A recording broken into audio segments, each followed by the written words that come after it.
नमस्कार, मी सुचरिता काळे. लव kids and save nature या चॅनेलमध्ये तुम्हा सर्वांचं सहर्ष स्वागत. प्रतिभाताई ताराबादकर यांच्या त्रिशंकू या कादंबरीचे 11 भाग आपण ऐकले. 11व्या भागात आपण पाहिले की शारदाबाईंकडे झालेल्या अपमानामुळे शीतल आत्महत्येचा प्रयत्न करते. पराग आणि प्रियांका तिचे प्राण वाचवतात व नंतर प्रियांकाच्या प्रोत्साहनाने शीतल नोकरी करण्यास तयार होते. पुढे काय होतं बघूया पुढील भागात. पण त्यापूर्वी कादंबरी व वाचन कसं वाटतंय त्याबद्दल अवश्य कमेंट करा आणि चॅनेलला सबस्क्राईब केलं नसेल तर आधी अवश्य सबस्क्राईब करून घ्या, म्हणजे पुढील भाग अपलोड केल्यावर तुम्हाला त्याचे नोटिफिकेशन मिळेल. चला तर सुरू करूया त्रिशंकू कादंबरीचा 12वा भाग. खूप उशीर झाला का रे? सुधीर घाईत येऊन धप्पकन खुर्चीवर बसला. शेखर त्या इराणी हॉटेलच्या कोपऱ्यातील टेबलापाशी बसून सिगारेट ओढत होता. उशीर तर मला झालाय सगळ्याच बाबतीत, खिन्नपणे हसत शेखर म्हणाला. पण सुधीरचे त्याच्याकडे लक्षच नव्हते. तो आजूबाजूला न्याहाळत होता. अजून आहे तसंच आहे ना हे हॉटेल? आपण कॉलेजमध्ये असताना कितीतरी वेळा इथे येऊन बसत असू, ज्यूक बॉक्समधली गाणी तासनतास ऐकत असू आणि एक कप चाय वर कंटाळा येईपर्यंत वादविवाद चर्चा करत बसायचो ना. पैसे होते कुठे खिशात इथले केक बनमस्का खायला? सुधीरने शेखर समोर टाळीसाठी हात पुढे केला.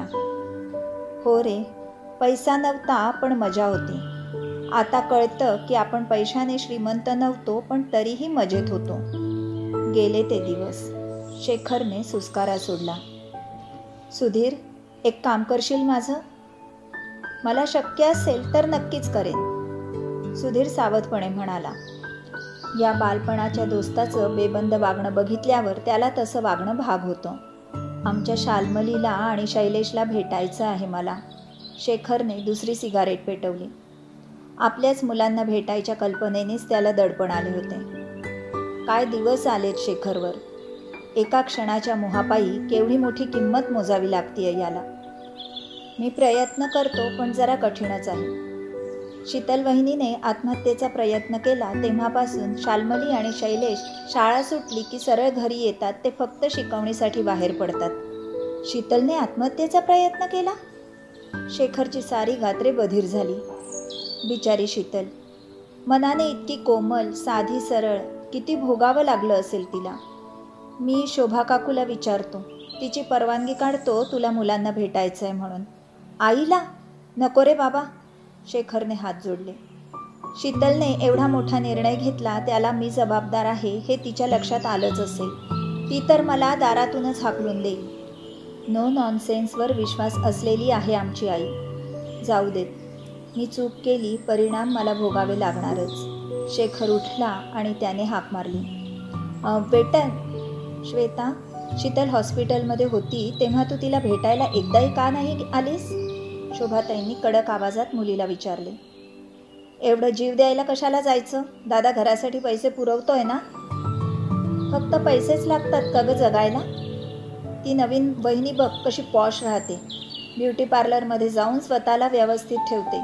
नाहीतर शीतल बघा, जेव्हा बघावं तेव्हा केसांचा कसा तरी गुंडाळलेला आंबाडा, इस्त्री नसलेले कपडे. श्वेताने तोंड वाकडे केले. दार उघडेच होते. शीतल ऑफिसमधून येताना जिन्यातच श्वेताची मूर्ख बडबड तिला ऐकू येत होती.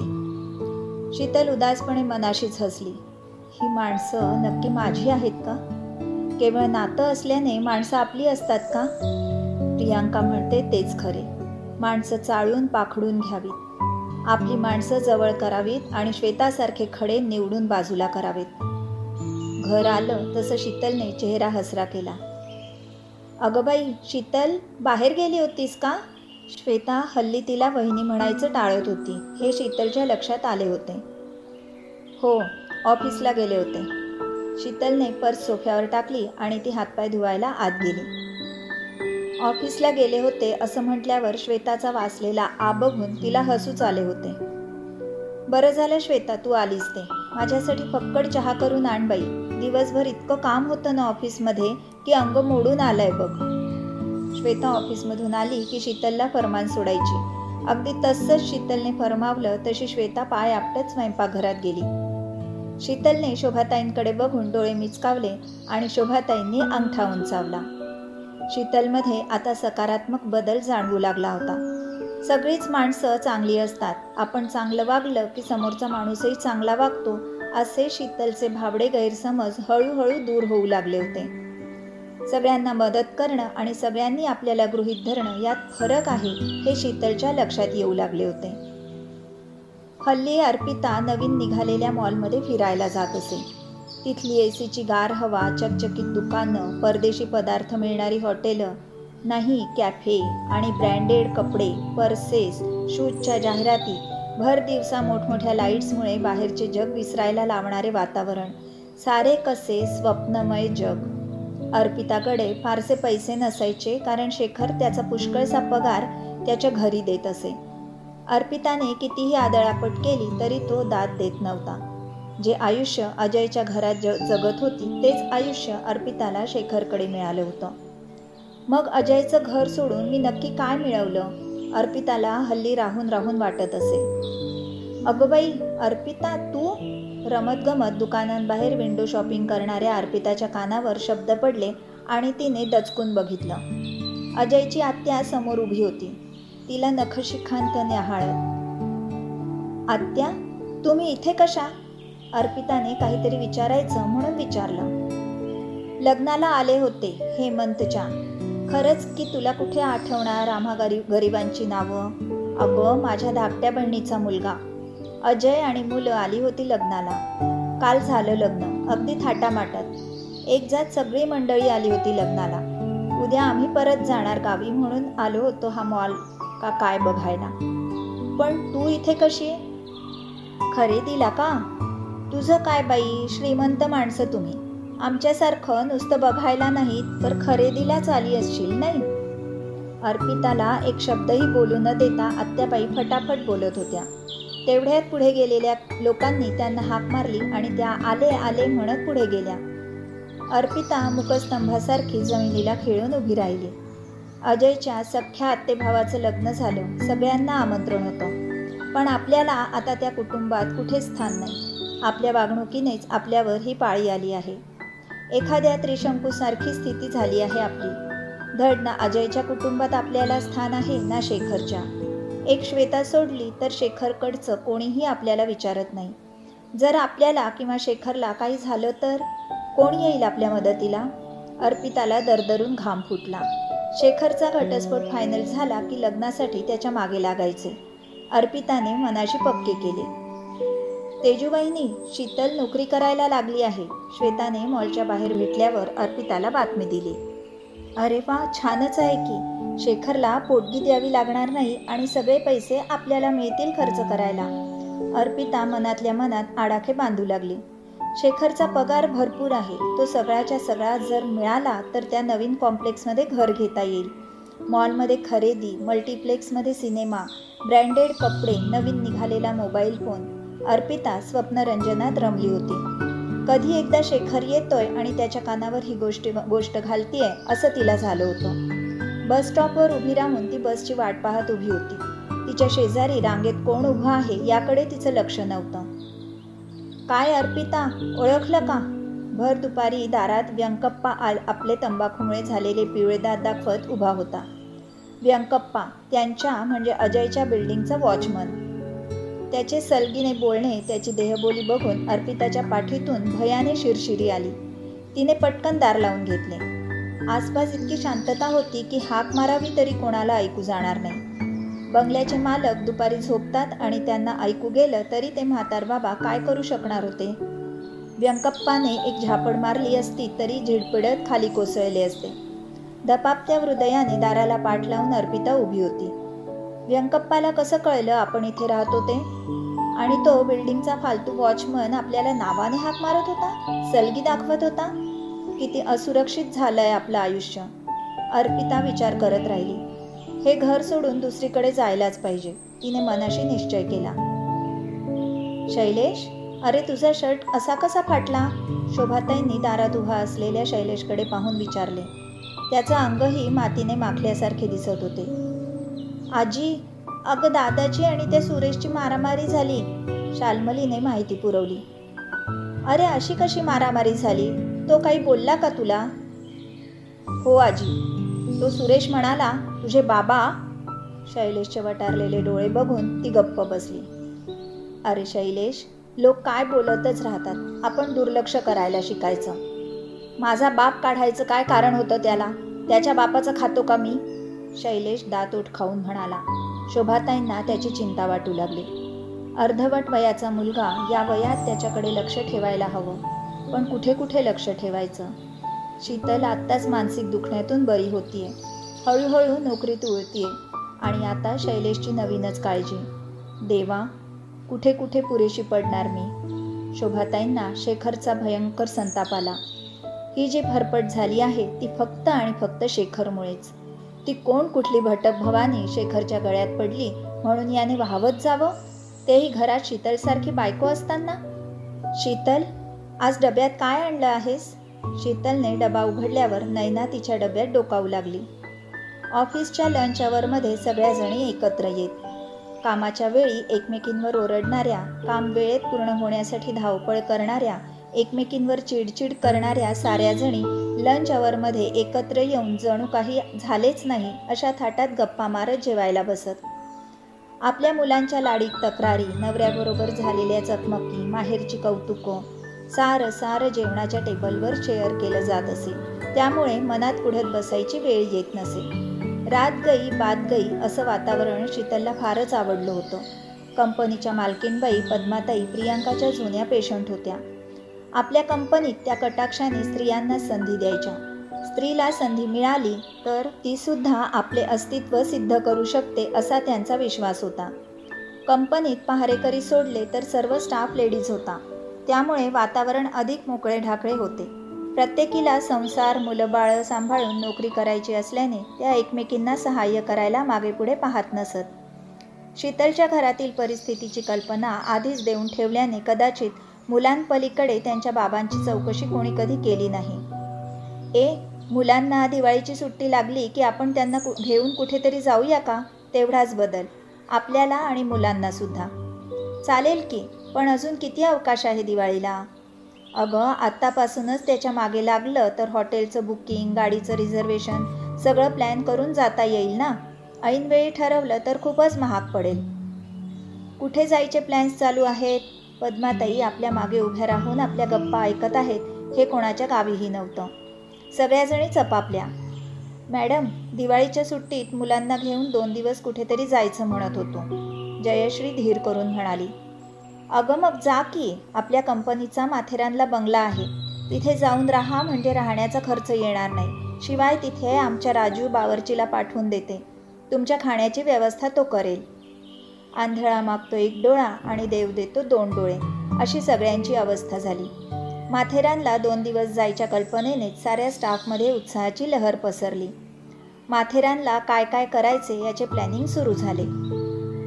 हल्ली खूप दिवसात शीतलकडे गेला नाहीत? प्रीतीने शीतलच्या आईला टोकले. तिचं ऑफिस असतं ना, मग रविवारी जाऊ, म्हणजे सारे जण भेटतील एकत्र. प्रीतीला पाणी पिता पिता ठसका लागला. शीतलचं ऑफिस म्हणजे तिला नोकरी मिळाली? त्या बावळटला कोणी नोकरी दिली? 2 महिने करेल आणि देईल सोडून. माझ्यासारखी स्मार्ट नाही आहे ती, प्रीती मनात विचार करत होती. विचारलं नाहीस कुठे नोकरी करतीये म्हणून? शीतलच्या आईने सुनेला उलट टोकले. हो, कुठे करतीये नोकरी शीतल? अशा अमुक अमुक कंपनीत. त्या कंपनीत नोकरी करतीये शीतल? प्रीतीने आश्चर्याने विचारले. ज्या कंपनीत नोकरी मिळवण्यासाठी प्रीतीनेही प्रयत्न केले होते, पण तिला नोकरी मिळाली नाही आणि या शीतलला मिळाली. प्रीतीचे तोंड पडले. शीतलची आई मनातल्या मनात हसली. माझ्या मुलीला नेहमी बावळट बिंडोक समजत होतीस ना, बघच आता. आई, दिवाळीच्या सुट्टीत 2 दिवसांसाठी आमच्या कंपनीचा सगळा स्टाफ मुलांना घेऊन माथेरानला जाणार आहे. बरं मग? शीतल घुटमळली. बोलू की नको असं तिला वाटलं. हे बघ शीतल, तुला मुलांना घेऊन जायचं असेल तर खुशाल जा, पण आई, तुम्हाला एकटं सोडून मी कशी जाऊ? हात तिच्या. एवढंच ना? अगं 2 दिवसांचा तर प्रश्न आहे, ते कसेही निघून जातील. तुझ्या आईला बोलावून घेते राहायला. खूप मज्जा येते आम्हाला आमच्या लहानपणीच्या गोष्टी आठवून गप्पा मारायला. शोभाताई खुदूखुदू हसल्या. शीतलच्या मनावरचे ओझे कमी झाले. आईंना एकटं सोडून आपण कशी काय मजा करणार या विचारानेच शीतलचं मन धजत नव्हतं. पण शोभाताईंनी तिचा प्रश्न एका मिनिटात सोडवला. शीतल माथेरानला जायच्या कल्पनेनेच उत्साहित झाली. तिच्यातील हा सकारात्मक बदल शोभाताई टिपत होत्या. प्रियांकाने सुचवलेली नोकरीची सूचना कामास आली होती. शीतलच्या वागण्यातील लगबग, ओठांवर रेंगाळणारी गाणी तिच्यातील बदलाची जाणीव करून देत होती. शोभाताईंनी मनात नोंद केली. प्रियांकाला त्या फोन करून सांगणार होत्या, मिशन सक्सेसफुल. आजही शेखर घुश्यात बाहेर पडला होता. तेजूच्या भुणभुणीने तो कंटाळला होता. नवीन कॉम्प्लेक्समध्ये घर घ्यायचं होतं तिला. तुझ्या त्या एक्स बायकोला नोकरी मिळाली आहे म्हणे, तुझी बहीण श्वेता सांगत होती. ऑफिसमधून आल्या आल्या तेजूने बातमी दिली होती. शीतलला नोकरी मिळाली? पण सुधीर काहीच बोलला नाही मला, शेखरने प्रतिक्रिया दिली. त्याच्या उल्हासित चेहऱ्याने अर्पिता अस्वस्थ झाली. तिला नोकरी मिळाली म्हणजे आता तिला पोटगी देण्याची गरज नाही तुला. आता आपल्याला त्या नवीन कॉम्प्लेक्समध्ये घर घेता येईल. शेखरला तिच्या स्वार्थी स्वभावाची अतिशय चीड आली. नवीन नोकरी आहे तिची, काय पगार असेल तिला? आणि मी ते घर सोडून आलोय तर तिथे पैसे देणं माझं कर्तव्यच आहे. मुलांच्या शिक्षणासाठी कमी खर्च येतो का? शैलेश 9वीत आहे, त्याची शाळा, शिकवणी, शालमलीचं शिक्षण, आईचं आजारपण आलं तर त्याचा खर्च, आणि आपल्याला आजारपण आलं तर कोण आहे आपल्यासाठी? हा विचार आपण आधीच करायला हवा होता. एवढी मोठी स्टेप घेताना आपण एक क्षणही थांबलो नाही तर त्याचे परिणाम आपल्याला भोगावेच लागणार. शेखरचे सडेतोड बोलणे ऐकून अर्पिताला धक्का बसला. शेखरचे मन घराकडे ओढ घेऊ लागले आहे की काय? तो परत गेला तर माझं काय? अर्पिताला दरदरून घाम फुटला. त्या बिल्डिंगचा वॉचमन व्यंकप्पाने आपला बसमधून पाठलाग केला. आपण तो प्रसंग शेखरला कथन केला तर त्याने दाराला एक कडी आणि साखळी लावून दिली, सुरक्षेसाठी म्हणून. ज्या अपेक्षेने आपण शेखरच्या जवळ आलो त्यापैकी कुठलीच अपेक्षा पूर्ण झाली नाही. शेखर सुद्धा अजय सारखाच ऑफिसमधून घरी आला की पेपर डोळ्यासमोर धरून आपल्या बोलण्याला हा हू या पलीकडे काही प्रतिसाद देत नाही. बाहेर जाऊया म्हटलं की काहीतरी वेगवेगळे बहाणे शोधतो. खर्चाच्या बाबतीतही तेच. आई म्हणत होती तेच बरोबर होतं. ती म्हणाली होती सगळे पुरुष इकडून तिकडून सारखेच. तिचं आपण ऐकायला हवं होतं. उगाच आपलं हक्काचं घर सोडून शेखरच्या नादी लागलो. आता आपल्याला कुठेच स्थान नाही. त्रिशंकूसारखी अवस्था. शीतल नेहमीसारखी गणपतीच्या देवळाच्या स्टॉपवर उतरली. 2 दिवसांची भाजी घेऊन एकदम जात असे ती. आईंनी कुठल्या कुठल्या भाज्या आणायला सांगितलेल्या आहेत त्या ती आठवू लागली. नंतर देवळात जाऊन देवाचं दर्शन घेऊन घरी जायचं, तेवढंच चालणं होईल. शीतल आपल्याच विचारात होती. शीतल वहिनी, तिला हाक ऐकू आली आणि तिने दचकून त्या दिशेने पाहिले. अर्पिताचा नवरा अजय तिला हाक मारत होता. त्याला बघून ती अवघडली. काय बोलावे तेच तिला सुचेना. शीतल वहिनी, मला तुमच्याशी जरा बोलायचे आहे. आपण देवळातल्या बाकावर बसूया का? फार वेळ घेणार नाही मी तुमचा, फक्त 5 मिनिटं. तशी शीतल अजयला फारशी भेटली नव्हती. 1-2 वेळा एकमेकांच्या घरी गेले असतील तेवढेच. पण अजय इतक्या अजिजीच्या स्वरात बोलत होता की शीतलला नाही म्हणवेना. पूर्वीची शीतल आणि आताची शीतल यात खूप फरक पडला होता.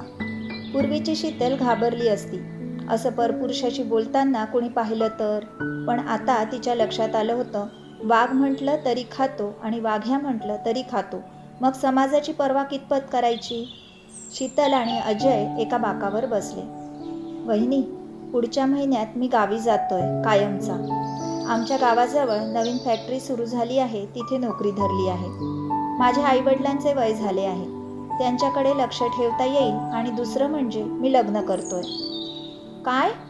शीतलला धक्काच बसला. हो, तुम्ही ऐकलं ते खरंच आहे. आमच्या ओळखीचीच मुलगी आहे. दुर्दैवाने तिला मूल होऊ शकणार नाही म्हणून तिचं लग्न होत नव्हतं. ती माझ्याशी लग्न करून माझ्या मुलांना स्वीकारायला तयार आहे. अभिनंदन, एवढेच शब्द शीतल उच्चारू शकली.